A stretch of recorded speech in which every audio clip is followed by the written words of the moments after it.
My name is Carletta Stanford, and I am the Assistant Superintendent of School Leadership for MMSD, and I just want to welcome you here this evening for our session. Before we jump in, if you need translation, we have Spanish over here and Hmong right here at the round table, and we also have ASL. So if you need any of those services, then feel free to go to those specific areas. Si alguien necesita o prefiere escuchar la sesión en español, que nos lo haga saber y le podemos dar el equipo de interpretación. 有種我諗俾我睇到網嘅路尾阿邊人我諗係實多我哋話做都好，冇錯。 Thank you. Okay.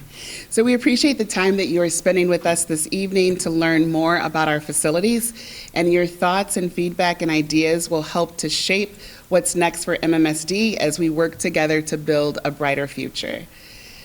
So our agenda for this evening will include a brief presentation on our funding outlook and where we're headed with academics.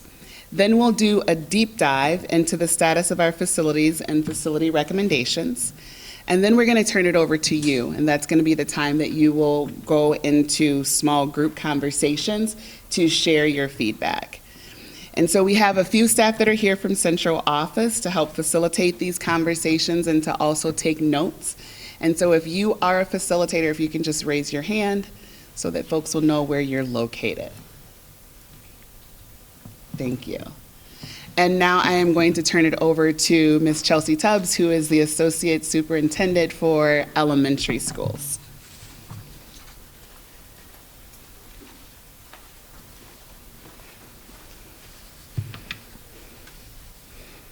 Hello, thank you, Carletta. I'm Chelsea Tubbs. I'm one of the Associate Superintendents for Elementary Schools.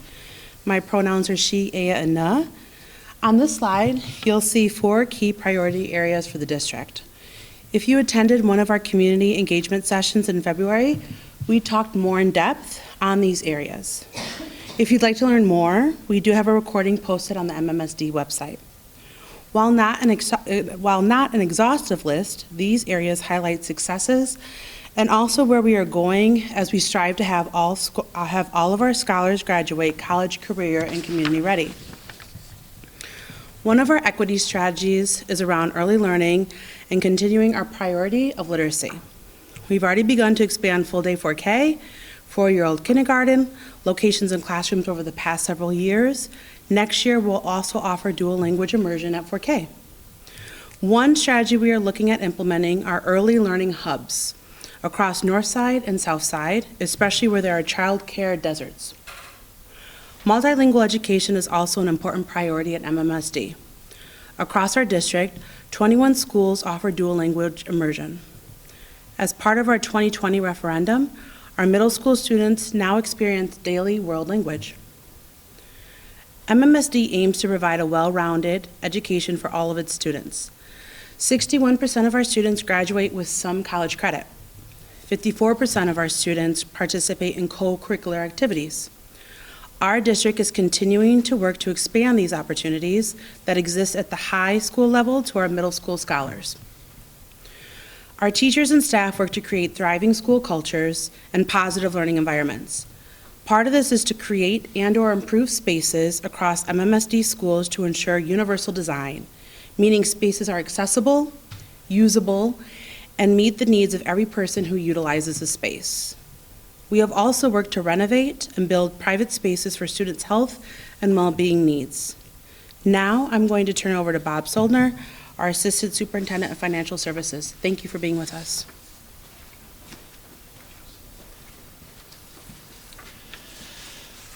Good evening. Thank you, Chelsea. I'm going to spend a little bit of time talking about the budget climate. I'm going to set a timer because I can tend to wander and get a little too much information on school finance, so we don't want me to do that. Trust me. So Amy will keep me straight too, right, Amy? So we want to talk about the financial picture the district and the rest of the state of Wisconsin is in terms of the state legislature and laws related to school finance. And in Wisconsin, it really starts with the school district revenue limit. revenue limits were created back in the mid-90s, and they're unique to each district in the state. And so whatever a district had levied at the time, the year before these were put in place, became a district's revenue limit for the following year. And so it started out in a very inequitable and a very inconsistent manner. So if a board had happened to have been updating its curriculum in the year the revenue limits were initially based on, which is a substantial investment by a school board that is usually done every, say, 5 to 7 years, the district was given the benefit of having a higher budget. If a district was saving money for a large project and was spending less in terms of less taxes, they were put in a position that was less than what anybody else would be. So they start out in a position of limiting the board's ability to deal with the financial fluctuation of a district. And revenue limits constrain a district in terms of what it can collect a year in property taxes and state aids. And so the revenue limit is unique to a number, it's limiting, and the state tells you how much money you're going to get in terms of aids, and that gives you the max authority to raise taxes for a district.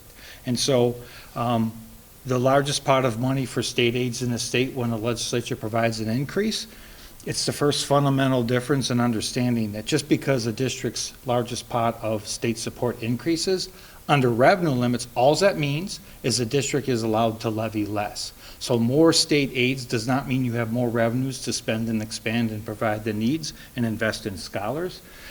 It means the exact opposite. So as an example, what the revenue limits are set up on is enrollments, right? Based on 3-year rolling enrollments of where a district is at. Madison happens to have been, except for an exception I'll talk about a little bit later, declining enrollment. This year we actually increased enrollments 23-24, and we're monitoring that, which becomes a critical piece of revenue limits. And so revenue limits are set on these student membership counts, and the state provides an increase that hadn't been provided for close to 12 years in terms of netting zero. But this past year, the state gave us $325, us and the rest of the school districts, to increase our revenue base for ongoing sustainable revenues. That $325 amount represents about a 2% increase in our total revenues. Well, last year, in terms of the CPI, Consumer Price Index, our costs went up over 8%, right? The difference between an 8% cost increase and a 2% revenue increase in 23-24 alone was $21 million. So our revenue pictures in terms of ongoing sustainable revenue is significantly less than what our costs are. And that's built in for this year also. Our revenues are going to go up 2% and costs are projected to go up 4.12%, right?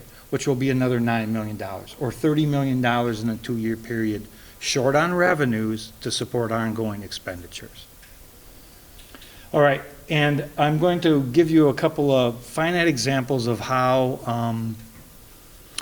inconsistent and unequitable school financing is in Wisconsin and how it impacts school districts. Special education is both a state and federal law where we're required to provide individualized education plans for students, which is very important to meet the child's needs when they need it.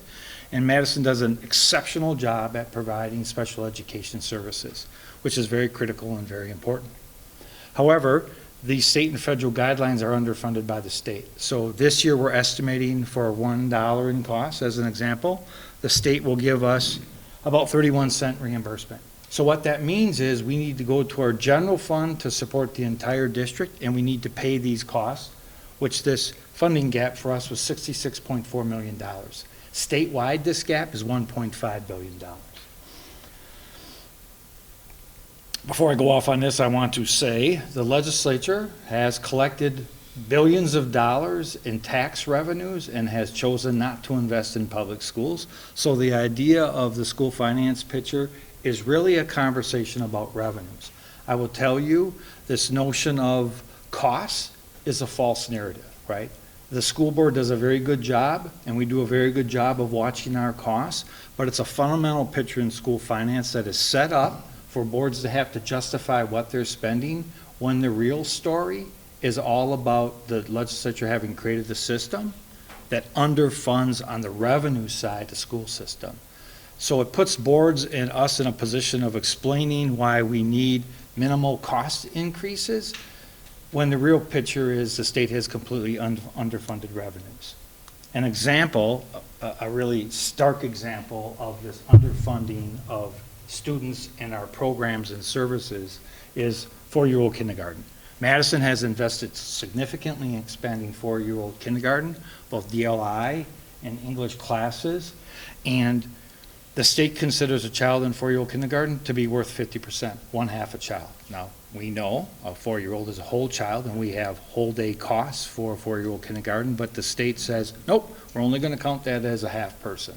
And you're only gonna get half the aid, you're only gonna get the ability to raise revenue for half this child, even though you have the needs to cover a full child. Which brings us to the point of part of what we want to talk about today, and the need to attract and to find, to be able to invest additional revenues beyond state law allows. There's two ways revenue limits can increase. One, increase in your enrollment, which our board can try to do some things to control, but I'll tell you about 3/4 of the districts, including us in Wisconsin, are in declining enrollment, primarily because of student demographics and low birth rates, right? And revenue limits shrink more on revenues than you can possibly cut your costs when you have declining enrollments. And so the other way, the normal way, the way the Madison community has supported public schools is to say yes to expansions of the revenue limits that are allowed. This happens through the board approving an operational referendum to allow us to build sustainable revenues, to retain and attract high-quality teachers, to provide the services to our families and scholars, right? Critical. This year, the voters approved $10 million in additional revenues. And without that $10 million in additional revenues, under state law, we would have seen our revenues decrease by $700,000 this year compared to last year, when our costs went up 8%, right? And this is not by happenstance, by accident. The legislature, under Republican Governor Scott Walker and the current GOP majority, intentionally continue to fund a system that underfunds public education. It is by design, and it is intentional. And the other way to expand and invest more is our school facilities, which is traditionally a capital referendum, that we'll talk more about it. But it's a specific source of funds to work on our facilities. I want to talk a little bit about what the Madison School Board has done. I believe it was 2008 when the district first created something called Fund 41. It's a fund specifically to work on and invest in the operations and maintenance of your facility. The board has for several years levied $5 million. Since 2008, the board has levied $88 million solely dedicated to maintaining our facilities in terms of needed roof repairs, in terms of security enhancements, in terms of building envelopes. So the board has invested significantly to maintain our facilities. Our issue is, of our 52 school buildings, 26 of our buildings are more than 60 years old. And so although they have been invested in considerably and well maintained, they are just getting to the useful end of their lives. I want to talk a little bit about 2020 referendum, and then as we look forward. The 2020 referendum approved by voters, $317 million was invested in this high school. Some of you saw a tour, and the other 3 comprehensive high schools. It's phenomenal work, and if you haven't been in the other facilities, you should look at it. The investments that the community made into our comprehensive high schools is really stunning if you've been into the schools before, and all the work that has been done, not only through the 2020 referendum, but prior referendums approved by the voters. And so, in addition to the 4 comprehensive high schools, the board also renovated Hoyt Elementary for Capitol High, one of our alternative high schools. It's a beautiful renovation facility, and then built the brand new Southside Elementary School off the Rimrock area, because that was a neighborhood that was in need of a school of its own, and is a beautiful facility also. Talk a little bit more about the inequalities of the school finance system and the intentional positioning of school boards in a spot where we are not transparent in school funding. What the legislature has done under law, it says to the Madison School Board and every other school board, you must produce a tax bill and a tax rate based on your equalized value and the amount you're going to levy that's controlled by revenue limits.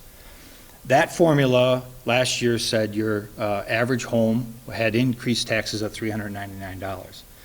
What the legislature created years ago and continues to put considerable money in this budget is something called the school levy tax credit. And for Madison's share of the school levy tax credit, it's about $80 million. Now, our operating budget is about $500 million. So $80 million in a school levy tax credit would normally be state aid, which the board could normally say, we don't need to levy for that, and the tax bill that you see and that we have to tell you you're going to pay. Instead, it's a funding mechanism that is not transparent, that is almost impossible to replicate, and only appears after the board sets a levy, and only appears as something called the school levy tax credit on the individual property tax bill. What it does, though, is cut almost in two the increase from last year of what a taxpayer actually ends up paying, right? So if the legislature would have provided that money up front to the school board would not have to say, you're going to have a tax increase of $400, it's only $200. The taxpayer is not going to pay that. It's at the end of the process, it's behind the scenes, it's below the line in accounting terms, right? It's still real. The long-range facility plan. I talked a little bit about enrollment projections. Part of the long-range facility plan is we're going to invest in a 20-year update on the enrollment projections. That is critical because we need to take a look at our attendance areas and where our demographics is shifting, and the enrollment projection report will inform future decisions, right? And so, in addition to the long-range facilities plan in terms of enrollment projections, last fall, the board accepted a report called the Facilities Condition Report. So I want to talk a little bit about the Facilities Condition Report. As part of our look at attendance in terms of the long-range facilities plan, the enrollment projections for the La Follette attendance area shows a decline in 4K elementary and high school. All right. It's also the only location where our enrollment projections actually show an increase for middle school. But the issue is that despite these changes in our enrollment projections and the need for us to continue to monitor to make long-term decisions, the city of Madison is projecting growth for the city of over 100,000 by 2050, right? Now, that's not just going to impact the Madison School District. It's going to impact Verona. It's going to impact Milton Cross Plains and Sun Prairie and the surrounding districts, also Monona. But enrollment projections are very important for us to monitor, and we've invested in an independent contract with Van de Waal and Associates to get us a better understanding of where those enrollment projections are going to be going, and we'll continue to monitor because the enrollment projections are critical for our revenue limit calculation. A little bit more on the facility condition report. The facility condition report looked at the condition of our reports last fall. 40 of our schools received a composite score of C or a D. You have at your table a listing of the schools in the La Follette attendance area that shows those composite scores. And I'm going to talk a little bit more about how you look at that composite score and how you evaluate the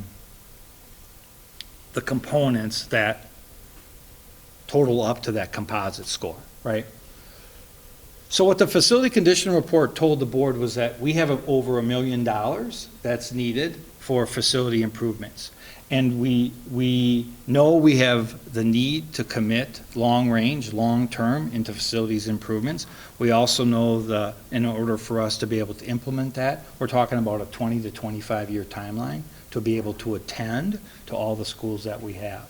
So 40 of our schools received a grade of a C or a D, and the $1 billion for the facility condition report.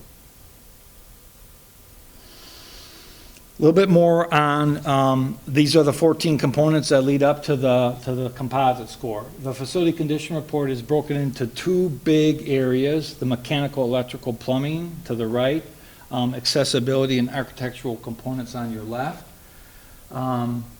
Accessibility issues, life safety, Some of the areas in terms of site elements and aesthetics are on the architectural side of the house.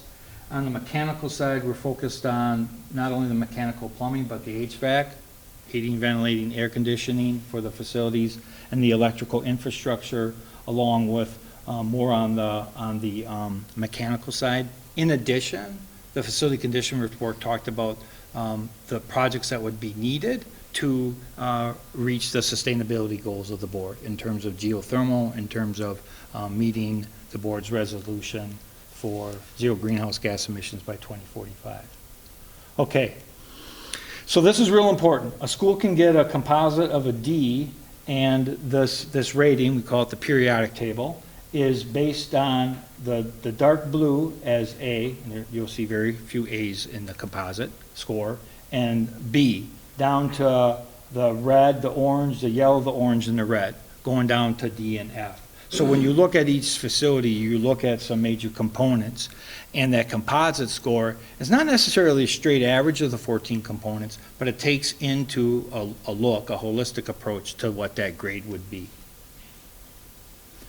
So we're gonna go a little bit about the periodic table for the La Follette attendance area, and we're going to focus on some of the schools that the board has identified in the long-range facility plan in terms of the 14 schools.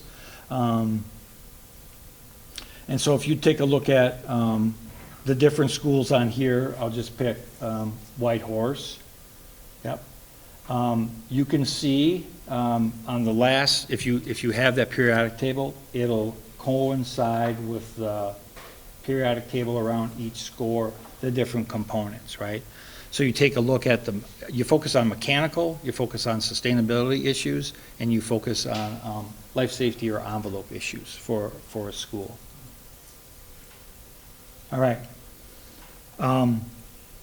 These are the middle schools in terms of La Follette, Whitehorse, Senate, and Badger Rock, and you can see Whitehorse and Senate. I should get this out so I can see the. Oh, that's right. Amy has it on the screen for me. So the corner.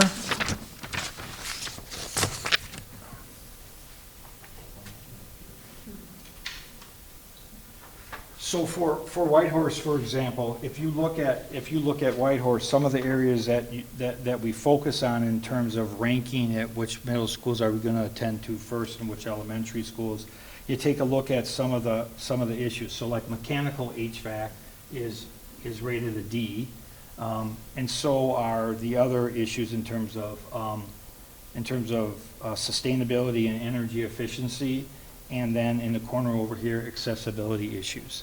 And so you can go down each one of those school buildings and take a look at the rating and how they're ranked.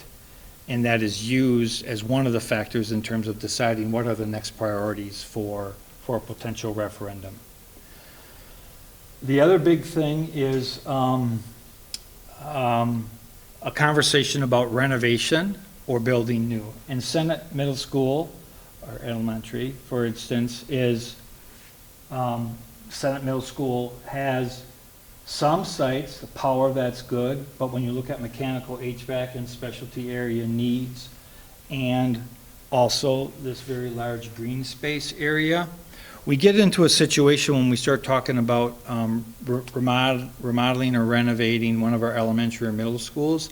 As we plan for the future, we're going to be needing to have more in-depth conversations about, do you renovate this space or do you build new? And even if you build new, we're going to want to maintain some of our spaces. So as we get to elementary schools and we need to move a student population, we're going to need a place to educate those kids, because unlike the high schools, we know an elementary school student cannot be attending school even if we renovate a building, right? We need to move the students out and the staff out and work on the buildings. So the idea would be to take a look at the cost to replace and repair a building. And for Senate, our estimate on a repair alone is $34 million. To replace, it's $74 million. And we're constantly meeting right now, as this morning, to continue to get a better idea in terms of giving a recommendation in the next couple of weeks to our Board of Education on what does the staff think in terms of our approach to grade or renovate or replace one of our educational facilities. Okay. Want to talk about the holistic approach that we're going to be using to make these decisions. And actually, the exciting thing about Dr. Gothard, Joe Gothard, coming to town is he most recently was at St. Paul, Minnesota, and Joe and his team have spent years developing a tool on a holistic approach, a financial formula that I call the easy part of this equation, to do, is it worth to renovate or is it worth to build new? The model that we're adopting here is also a review of the educational and operational strategic value of the buildings, what's needed from an academic perspective, and also brings in conversations about social, cultural, and ecological impact. The point is, it's not just a simple formula, it's a holistic approach that the board will continue to be talking as we move forward to make the decision to renovate or build new. Okay, so as we look forward about the need for additional revenues, we are talking and want you to consider some numbers in terms of operations, right? And so one of the potentials is to ask for $100 million over the next 4 years for operations, to build our base revenues that are necessary to continue to do our program and to maintain our staff, and to attract new staff, so to retain and attract quality staff. The other option in terms of facilities is to take a look at our top 10 or top 14 schools that we laid out in the long-range facilities plan and put a dollar amount on what that would cost to begin working towards this $1 billion need to invest in our facilities. So a standard question of $473 million, I talk about that as it's a debt question, so we would ask authority from the voters to sell bonds equal $473 million, and the idea would be that would fund a 6-year construction plan. So we'd ask for money in cycles of 4 years, but we would build out a 6-year plan, and in 4 years we'd take a look at what is our need in terms of facility investment and update those numbers. Okay, thank you.